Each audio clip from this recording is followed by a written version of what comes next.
Oke, kita balik lagi nih di serial di Compiling Prayer, di mana kita coba membedah konsep doa dari kacamata teknologi.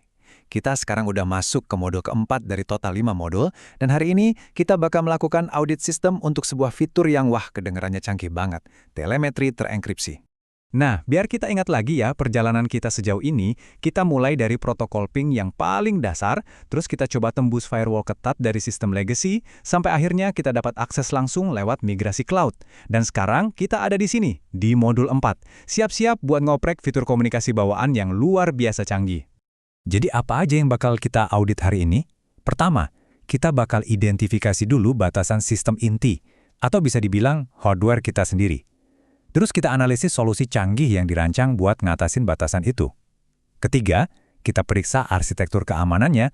Dan yang terakhir, seperti biasa, kita bakal lihat beberapa bug atau kesalahan implementasi yang umum terjadi. Oke, kita mulai dari yang paling fundamental dulu ya, yaitu sebuah kelemahan mendasar dalam sistem operasi kita sebagai manusia. Istilah teknisnya itu batas bandwidth kognitif. Gampangnya gini deh. Ini adalah titik di mana otak dan kosakata kita, anggap aja sebagai CPU lokal kita, itu udah overload. Nggak sanggup lagi ngolah pikiran dan perasaan kita jadi kata-kata yang rapi untuk doa. Ini biasanya terjadi di dua kondisi ekstrim. Entah kita lagi menderita banget sampai rasanya nggak ada kata yang bisa mewakili rasa sakitnya, atau sebaliknya, kita lagi takjub luar biasa sampai bahasa manusia rasanya cetek banget buat mengungkapkannya. Tapi, ini nih yang keren banget. Pas CPU kognitif kita ngehang, koneksi doanya itu ternyata nggak putus loh, nggak ada error message. Yang terjadi malah transmisinya beralih ke spektrum yang lebih dalam. Hening, air mata, bahkan keluhan, itu semua jadi paket data yang valid, yang ternyata masih bisa dibaca dengan sempurna oleh server utama. Nah, justru karena ada batasan tadi, sang pengembang itu sengaja merancang sebuah protokol yang sangat canggih. Yuk kita lihat gimana cara kerjanya, gimana protokol ini bisa jadi semacam bypass atau jalan pintas buat CPU kita sendiri. Kalau mau lihat spesifikasi teknisnya, kita bisa buka dokumentasi dari Rasul Paulus. Dia ngejelasin arsitektur fitur ini yang nama teknisnya glossolalia, atau yang lebih sering kita dengar sebagai berbahasa roh. Poin utamanya jelas banget di sini. Komunikasi ini sumbernya bukan dari akal budi kita, bukan dari CPU lokal kita. Jadi, ini dia perbedaannya biar makin jelas. Doa yang biasa itu sumbernya dari CPU lokal kita, dari pikiran. Prosesnya ya, kita mikir, terus kita susun jadi kata-kata. Tapi protokol bypass ini beda banget. Sumbernya langsung dari Roh Kudus, yang bisa kita anggap sebagai middleware yang udah terinstal di sistem kita sejak modul 3. Prosesnya, dia sama sekali nggak lewat CPU lokal. Jadi, outputnya bukan bahasa yang kita ngerti, tapi data mentah yang terenkripsi total, end-to-end encrypted. Dan tingkat enkripsinya ini luar biasa. Saking kuatnya, kita sendiri yang ngirim datanya, tapi CPU kita nggak punya kuncinya buat ngebuka data itu. Bayangin deh, kita yang ngomong, tapi kita sendiri nggak ngerti apa yang kita omongin. Seaman itu. Oke, pertanyaannya sekarang, buat apa sih pakai enkripsi selevel ini? Perlu banget ya? Nah, disinilah kita bisa lihat betapa jenius dan elegannya arsitektur keamanan di baliknya. Kalau di dunia cybersecurity, ada yang namanya serangan man in the middle. Ini serangan di mana ada pihak ketiga yang nyoba nyadap atau mencegah komunikasi di tengah jalan.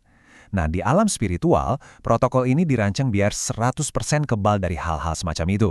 Nggak bisa disadap, nggak bisa diganggu, dan nggak bisa dipakai buat mendakwa kita oleh si musuh. Kenapa bisa sekebal itu? Simple, karena komunikasinya itu terjadi di dalam jaringan internal Trinitas itu sendiri. Sumbernya dari Roh Kudus yang ada di dalam kita, dan tujuannya langsung ke Bapa. Jadi ini adalah jalur VIP, jalur pribadi yang super aman. Sama sekali bebas dari kontaminasi ego kita, apalagi dari campur tangan musuh. Oke, kita udah lihat kan, infrastrukturnya itu sempurna, desainnya jenius. Tapi, sayangnya, kesalahpahaman soal arsitektur ini justru malah menimbulkan beberapa bug yang cukup serius dalam implementasinya di zaman modern. Bug yang pertama, kita sebut aja bug lencana terverifikasi. Ini terjadi ketika sebuah protokol yang harusnya bersifat pribadi dan intim, malah diubah jadi simbol status publik. Jadi kayak centang biru di sosial media. Dipakai untuk bikin hierarki spiritual. Ada pengguna premium, ada pengguna standar. Ini jelas penyalahgunaan total dari fungsi asli fitur ini. Kedua, ini juga sering banget kejadian, menyiarkan data terenkripsi. Jadi data yang terenkripsi tadi disiarkan kencang-kencang di forum publik, misalnya pas ibadah. Masalahnya, ini dilakuin tanpa ada modul penerjemah atau karunia untuk menafsirkan. Buat pengguna lain yang dengar, ya kelihatannya cuma kayak karakter acak yang bikin bingung. Ini kan jelas-jelas melanggar tujuan utama sebuah pertemuan publik, yaitu untuk saling membangun pemahaman, bukan malah bikin pusing. Sampai di sini, kita udah lihat sebuah kanal komunikasi yang sempurna. Nggak bisa diretas, terenkripsi dari ujung ke ujung, dan bisa melampaui keterbatasan kita sendiri. Desainnya tanpa celah, tapi ini justru membawa kita ke salah satu misteri yang paling bikin nyesek.